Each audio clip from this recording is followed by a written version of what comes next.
In this episode of Adventure News, we got Kawasaki updating the KLX300, BMW's Big GS is back in the news, also Royal Enfield's Himalayan 450, there might be a rally version coming as well. The big item of the month, Triumph has unveiled a 400cc Scrambler with some actual off-road capability. Pretty exciting, so let's just jump straight in. Kawasaki have completely broken the rules of dual sport updates here. Not only are there bold new graphics, but they've got bold new plastics to go with it. So the aesthetics of the Kawasaki KLX300 have changed, and I'm going to argue for the better. I really like this freshened up look with that LED headlight, the two-tone seat. This isn't any significant change over the outgoing 2023 model, so if you're looking for more power, better suspension, all that kind of stuff, it's basically all the same. That's how the dual sport world rolls. They release a new model, and then for the next 10 years, all you get is different colors. I really like the change. It freshens it up. It makes it look modern, but I'd love to know your thoughts. Do you like the look? Are you disappointed there aren't updates to the chassis, engine, and suspension? Let me know down in the comment section below. Start it up.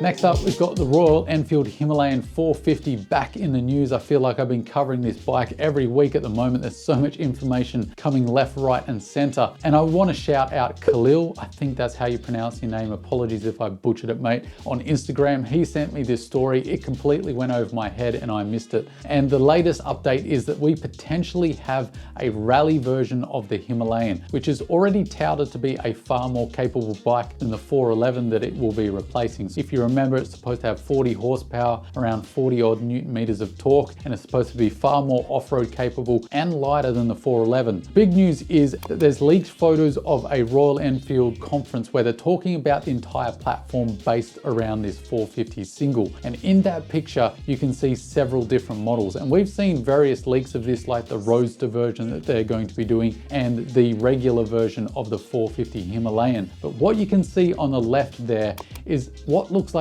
a rally version of the 450 Himalayan. Super exciting. That's the only confirmation we really have at this point. But if Royal Enfield are intending to make an even more off-road capable version, hopefully they make it lighter as well, then that is just fantastic news. Lord knows how long you guys and myself have been complaining about the lack of a real 450 rally bike that you can chuck into the real difficult stuff, but still can hold its own on the highway a little bit and has that fairing for wind protection. Really that perfect mashup of an adventure bike and an enduro bike. If they can nail that kind of thing, I think this will be a fantastic motorcycle. The only thing that makes me a little bit worried, but Royal Enfield have really been improving in this department, is the quality. So hopefully they really bring their new design methods to this bike. They bring that new quality that they've been able to manage and meet what they're claiming about the Himalayan 450. I think this really stands to be a super exciting motorcycle.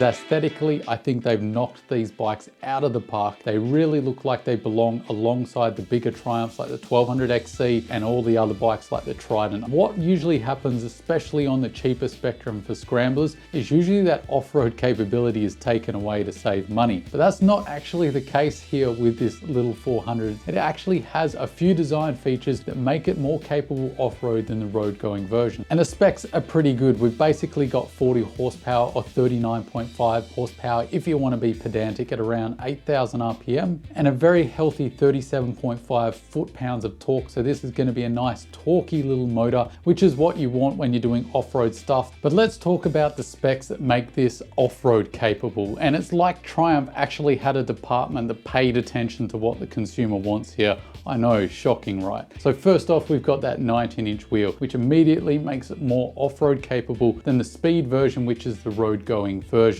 On top of that, we've got longer travel suspension as well. It's not world-shattering travel at 5.9 inches or roughly 150 millimeters, has 10 mil more up front and 20 mil at the rear. Increase in travel and also ride height, so that means more off-road capability. On top of that, the Scrambler also gets a bigger front disc at 320 mils over the road-going version's 300 mils. That may be due to the Scrambler X being a little heavier than the road-going speed version. The other great thing I love to see here is it has ABS, but you can switch it off for the dirt. So Triumph have really thought about this bike actually going off the tarmac and into the dirt. So that's great to see. You can also disable the traction control as well. The other interesting change over the speed version, the road going version, is the increased wheelbase. The Scrambler 400X has a 37mm increase, which translates to better stability. So that is very interesting that they've made that decision. I wonder whether that is just purely accounting for the addition of the 19-inch wheel. The bike weighs wet 179 kilos or roughly 395 pounds. The Scrambler has an 835mm seat height, and the tank size is also not too shabby for a little Scrambler at 13 litres or 3.4 gallons. Given that it's such a small motor and that it's supposed to be fairly frugal at about 3.5 litres per 100 kilometres, you should be able to get a decent amount of range. And the last little nice feature is the servicing schedule on this bike at 10,000 miles or roughly 16,000 kilometres. If you're reading the specs here,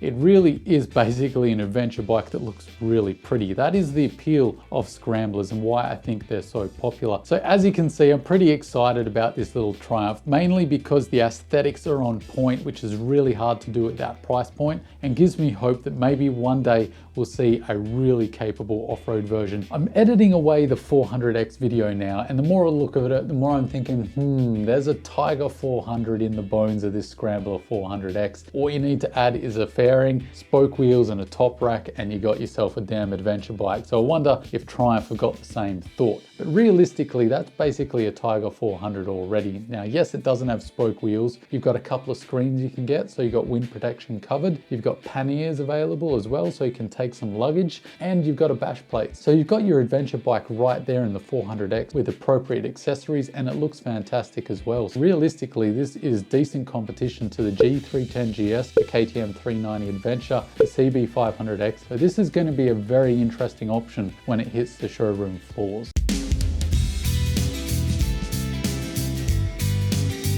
The feel-good news item of the week though is BMW's 1 millionth GS rolling off the factory floor, which is fantastic to see, as they were the ones that basically started the adventure bike game with the R80 GS, an iconic motorcycle. And of course, they threw the adventure bike name into the stratosphere with the hugely popular series Long Way Round with Ewan McGregor and Charlie Borman. I know I go on about light motorcycles and how I don't like heavyweights too much, but I really am talking about specifically when you're doing harder off-road riding. As I've said in my ultimate 3-bike garage, if money was no option, one of the bikes in my garage would be a big 1250 GS for more of the touring and tour-up duties. I do like these bikes. I've owned a GS in the past, so it does make me smile that they've made so many of these bikes, and there's just millions of people literally now that have owned a GS and have got into the dirt, which is the main thing. I don't really care what kind of bike you ride as long as you're getting out there and having fun. Thanks for sticking with me to the end, and if you liked the video and got this far,